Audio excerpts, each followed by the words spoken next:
Hi guys, welcome to this month's dispatches for October, and as you might guess from what you see in front of you, we're going to be having a very busy month, and it's doubly busy because by the time you watch this, myself and two of our top staff from Hong Kong, Tammy and Christy, are heading over to America.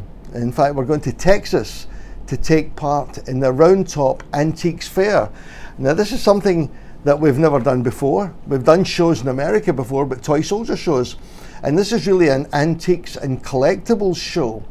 And what makes it exciting for us is that this show is held 3 times a year.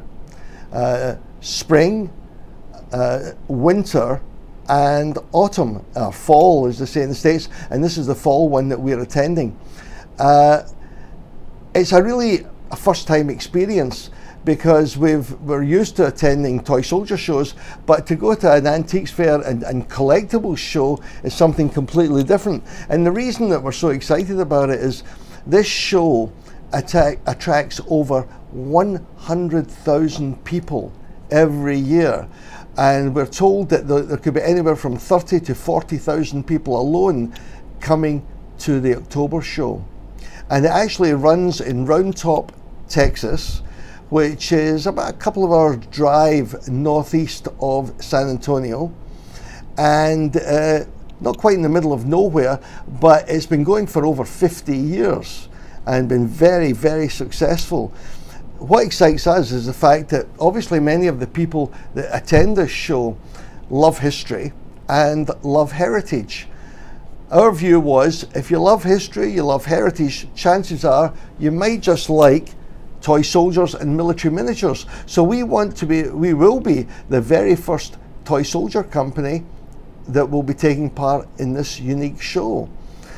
So we're very excited about that. It runs from the 14th to the 19th of October, and it's over quite a large area, and we are in one of the 2 top venues of the show called the Big Red Barn. And anyone that's either heard of Round Top before or maybe decides they might like to visit will find us at booth number 333 in Round Top, and we will be not just displaying but we'll be selling some of our most popular King and Country items, but also some of the very latest King and Country items at the show. So we're very excited. I'll give you more of a report after this, probably in December's or November's dispatches. But in the meantime, I suppose I better break down what we've got right here in front of me. So let's start at the back, and some of you again will be familiar with our new Modern War series Black Hawk Down. And as you know, we've released quite a few figures so far of US Army Rangers, and it was always our intention to release some of the vehicles that went with the Rangers, especially the ground attack vehicles, and in this case a pair of Humvees. The Humvee itself, now forgive me for referring to my notes, but let me give you a bit of detail. Humvees entered service in 1985 with US forces, and it was a high mobility multi-purpose wheeled vehicle with the initials HMMWV that became shortened popularly as the Humvee. Now, these were, highly mobile, lightweight, diesel powered, 4-wheel drive tactical vehicles that utilized a common chassis to carry a wide variety of military hardware, ranging from 50 caliber machine guns to tube launched, optically tracked, wire guided tow anti-tank missiles. Now, the Humvees that you see here are basically the troop carrying version, and for those that are familiar with the movie itself, Black Hawk Down, these are based on the vehicles that were shown in that movie. And one thing you'll notice is each vehicle mounts a 50 caliber machine gun. Amazingly, at the time of Black Hawk Down in October 1993, there were no gun shields on the 50 caliber to defend the gun itself, and more importantly, the gunner manning the gun. So this is, and that's why they suffered quite a few casualties of those guys who were in a very vulnerable position on top of the vehicle. Now we're doing two versions. One where the gunner is actually cocking the 50 caliber machine gun, another where the gunner is crouched down firing the 50 cal. But that's not the only thing we're releasing at this time. We're also releasing a little fire team here of 3 figures, led by an NCO who's got the, now forgive me, I'm just referring to the notes again. This US Army Ranger is firing with a double-handed firing pose what became known as the Beretta M9 pistol. And this was introduced into the US Armed Forces after many years of service of the M1911 Colt automatic pistol. Excuse me. So this guy is obviously NCO, non-commissioned officer, is firing his pistol, but if you look closely, you'll see that he's still got his M16A2 over his shoulder. I'm not quite sure why he's decided to use his pistol, but we thought it'd be a good figure to make. Now backing him up is another Ranger, but this time he's advancing cautiously with his M16A2 in the shoulder, and they're backed up by a third Ranger, the kneeling guy here, who seems to be adjusting his helmet, also carrying an M16A2. So 3 very useful additions to all those other Rangers that we've already released, plus of course the 2 Humvees that you see right in front of you. So for those of you that are into Black Hawk Down and our new Modern War series, I think you'll be liking these new additions. Now, we're going to move from a conflict in Mogadishu, Somalia, to World War II. And right where I'm pointing to, you'll see something that we've called the Black Devil. Now, what I can tell you about this, obviously it's a Messerschmitt Bf 109 Gustav version of the plane, and it's got a very distinctive colour scheme. It's a winter white colour scheme with a kind of soft grey camouflage over it as well. But the aircraft itself is in the markings of someone very special, and that's Major Eric Hartmann. Eric Hartmann was the ace of aces in World War II. He shot down 352 enemy aircraft, mostly Soviet. The vast majority were Soviet, obviously on the Eastern Front. An amazing record that no one has ever get near or ever will get near in the future. Eric Hartmann was the top scoring ace of any Air Force, Allied or Axis, in World War II. And he fought all the way through from the invasion of Russia to the very last days. In fact, I believe the last aircraft he shot down was literally a few hours before Germany surrendered in May 1945. Now you'll see the plane itself, apart from the distinctive colour scheme, has also what they got called Hartmann's black tulip markings on the nose of the fuselage here. And again, that probably was the last thing that some of the Soviet pilots that he was up against ever saw in their rear view mirror when they were attacked and brought down. Eric Hartmann himself, apart from shooting down 352 enemy aircraft, was also captured at the end of the war, and was actually captured by American forces where him and his squadron had surrendered to. However, there was an agreement between the different allies that wherever an enemy soldier fought the majority of the war, he was to be handed over to the opponents that he was up against. Now for Eric Hartmann and his squadron, that meant he was handed over by the American forces to the Russians. And Eric Hartmann spent the next 10 years from 1945 to 1955 in various brutal Russian slave labor camps. Eventually in 1955 he was released and returned to Germany to see his wife and family that he had not seen in over 10 years. And shortly thereafter, if you can believe this, he joined the West German Bundeswehr Air Force and served for another from 55, I think. He served quite a few years. I can't remember the number of years, but he was eventually promoted to colonel and in command of JG, let me see, JG, which is Jagdgeschwader. I didn't put the number in, the Richthofen Squadron anyway. And when he finally stopped flying, he was flying the US-made F-104 Starfighter. So a big change from the ME-109 to the F-104 Starfighter. He passed away at a relatively young age in 1993 at the age of 71, which is not surprising considering what he'd gone through in 10 years in a Soviet labor camp.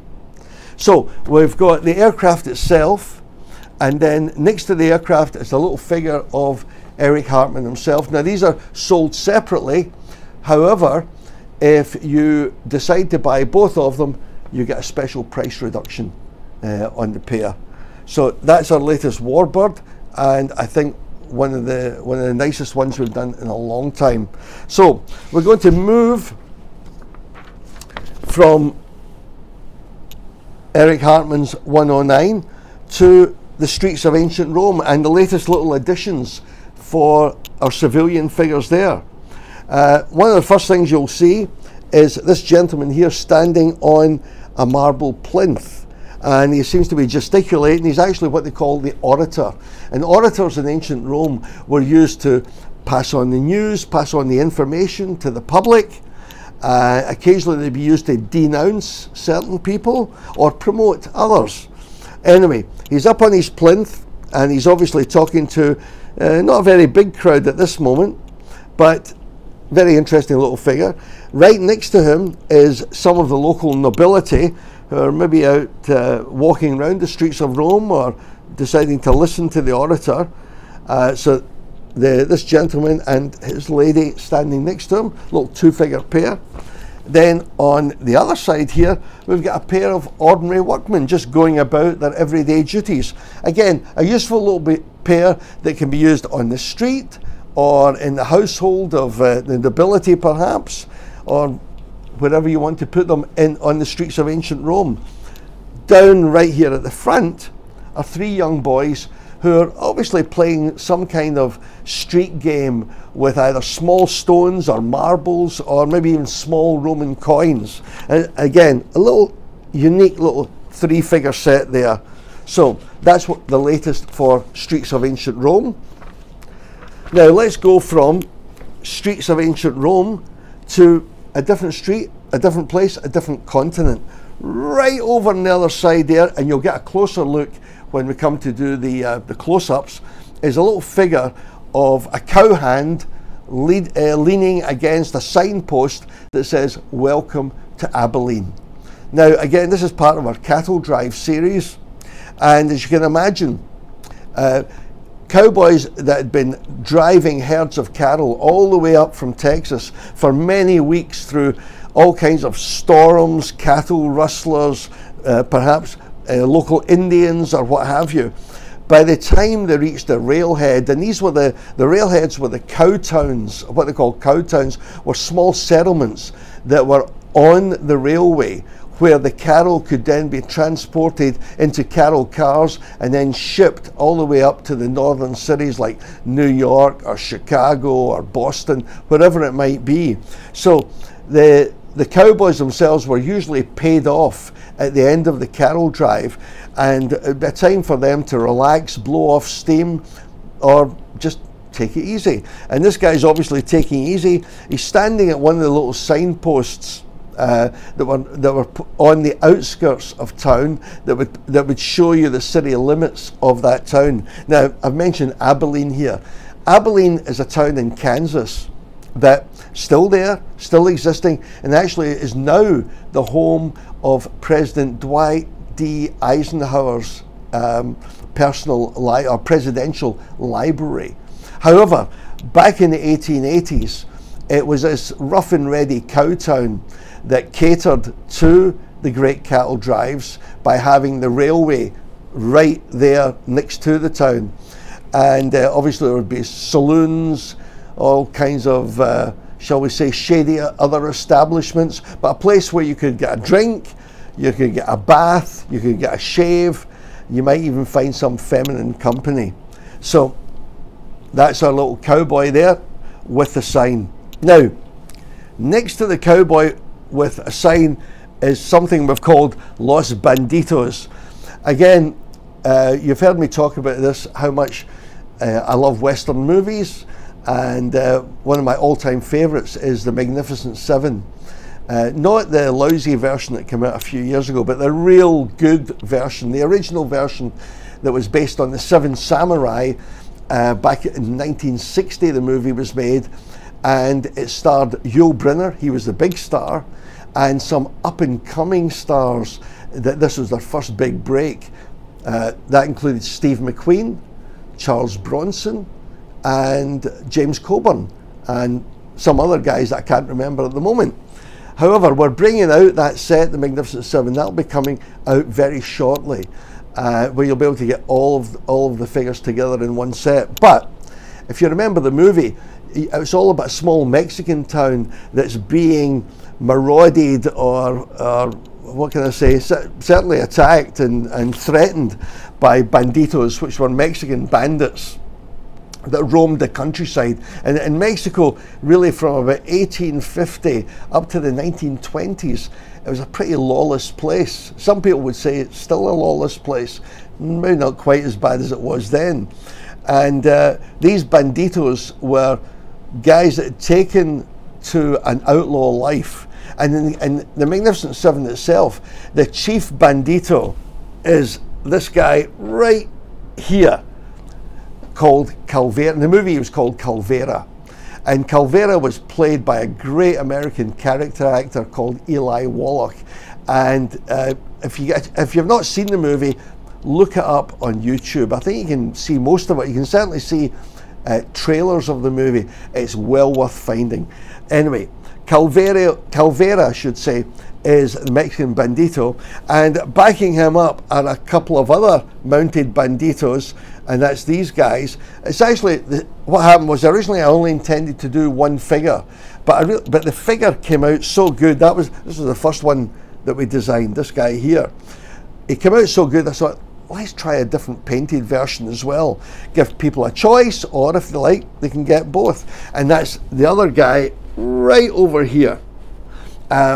In the slightly fancier outfit, but they look great with Calvera himself. Looks like a pair of his henchmen. Now, if you also look closely, in the doorway of the church over here, and the church is not for sale yet, but we may put it into production, is another bandit, and he's got his Winchester repeating rifle on his shoulders, taking a very casual, relaxed approach. He's not concerned about anything. But down the front, we've got one more bandito. Now this one is actually based on a real life bandit called Jesus Arriago, Chucho El Roto, that was his nickname.